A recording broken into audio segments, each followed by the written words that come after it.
University, మంచి భవిష్యత్తు కోసం తెలుగు విద్యార్థులు ఇష్టపడే యూనివర్సిటీ. అన్న రాజీవ్ కనకాల గారికి తెలియని మేకర్ లేరు. అలాంటిది ఎందుకు ఫుల్ లెంత్ రోల్స్ అనేది ఉండవు అనేది ఈ మధ్య కాలంలో అనేది ఒక క్వశ్చన్ ఉందన్న ఆడియన్స్కి. ఎప్పుడు అంటే నేను ఎప్పుడు వెళ్ళి నాకు క్యారెక్టర్ కావాలి, అవును మీకు అది లేదు, అది కూడా నేను విన్నాను. అది ఒక విధంగా తప్పు నాది. ఎందుకంటే నాకు 100% తప్పే. See you have to be, మీరు ఎంచుకున్న ఫీల్డ్ ఏంటి?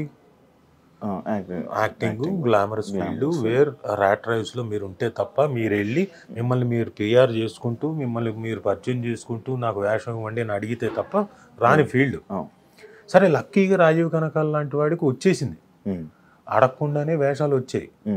సరే నేను కూడా ఎవరిని అడగకుండా వస్తూనే ఉన్నాయి, గడిపేశాను. ఇప్పటిదాకా అడగలేదు. అయితే నేను ఇప్పుడు డిసైడ్ చేసుకున్నాను, ఆఫ్టర్ మై 50th దగ్గర నుంచి డిసైడ్ చేసుకున్నాను. Why not I ask. నాకు అల్లు అర్జున్ గారు ఒక మాట అన్నారు ఎప్పుడు, మేము సరైనోడు చేసేటప్పుడు చూసి, నేనేదో కోర్ట్ సీన్లో చేస్తున్నాను, పిలిచాడు దూరం నుంచి, ఫ్రెండ్స్ అని చెప్పండి. నాకు తెర మీద 10 మంది ఆర్టిస్టులు ఉన్నా, 10 మంది ఉన్నా కానీ మీరు పర్ఫామ్ చేస్తుంటే మిమ్మల్నే చూడాలనిపిస్తుంది సార్. అలాంటి ఆర్టిస్ట్ సార్ మీరు ఎందుకు, సేమ్ క్వశ్చన్, మీరు ఎందుకు ఎక్కువగా కనపట్లేదు, చేయట్లేదు అంటే, నాకు ఎవరిని అడగడం ఇష్టం ఉండదండి, అడగలేదండి. సార్ అడగాలి సార్, అడగకపోతే ఎలాగా? మేము హీరోలు అయ్యండి, మా పద్ధతిలో మేము ఒకటి అంటాము, కలిసి చేద్దాం బ్రదర్ అంటాం.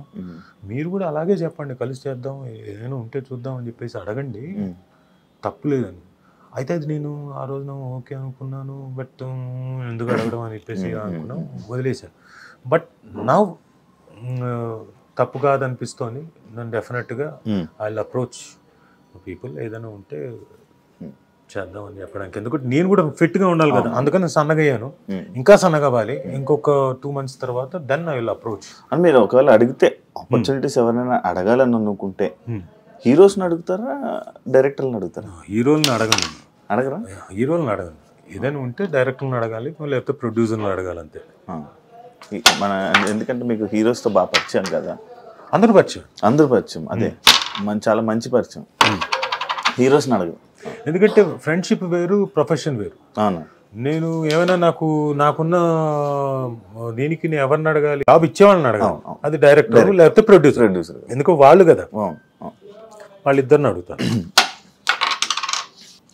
నాకు ఒకసారి ఒక యాక్టర్ అన్నారన్న, అదే సేమ్ ఇందాక పాయింటే, రాజీవ్ కనకాల గారికి ఎలా బతకాలో తెలీదు మన ఇండస్ట్రీలో, ఎవరిని వెళ్ళి నోరిచ్చి ఏది అడగరు, అందువల్లే రాజీవ్ కనకాల గారు స్టిల్ ఇప్పుడు అలానే ఉండిపోయారు.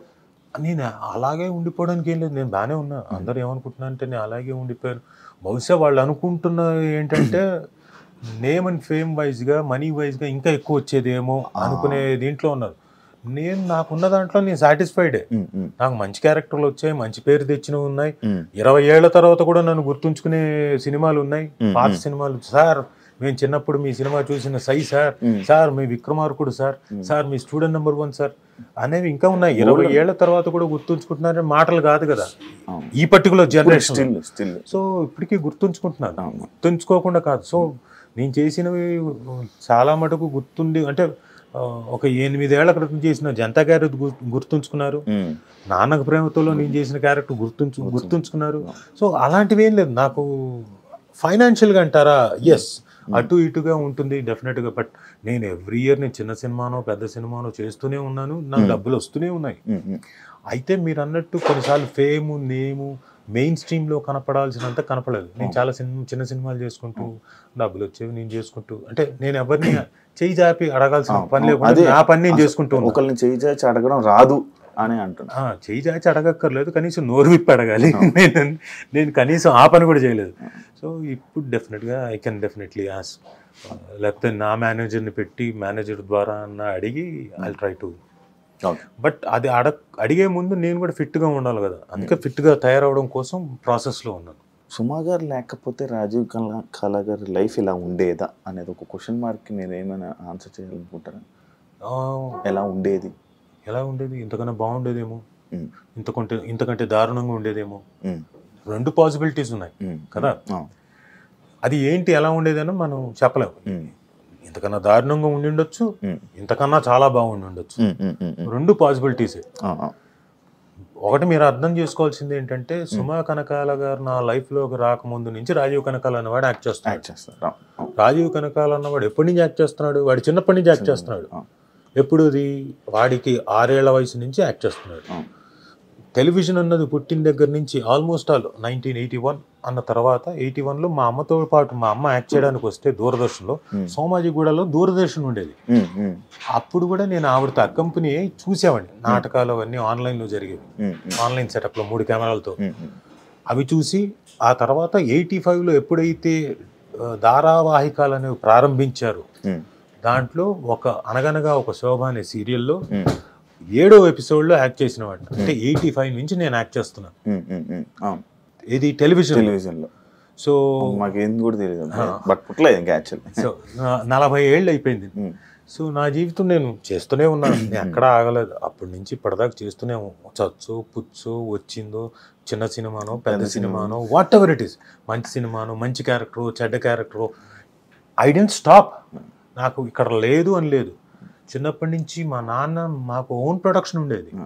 ఓన్ ప్రొడక్షన్ మేము చాలా సీరియల్స్ ప్రొడ్యూస్ చేసాము. చాలా సీరియల్స్ దాంట్లో మేమంతకు మేము ప్రొడ్యూస్ చేసి దాంట్లో మేమే ప్రొడక్షన్లో మేమంతా పిల్లలం అందరం స్టూడెంట్స్ అందరూ కలిసి సర్వ్ చేసేవాళ్ళం ప్రొడక్షన్లో. అలాగే మేమంతా నాకు లైట్స్ యూనిట్ ఉండేది, నేను హ్యాండిల్ చేసేవాడిని, దాన్ని మోసేవాడిని, లైట్లు ఇవన్నీ పనులు చేస్తూ వచ్చినవాడిని.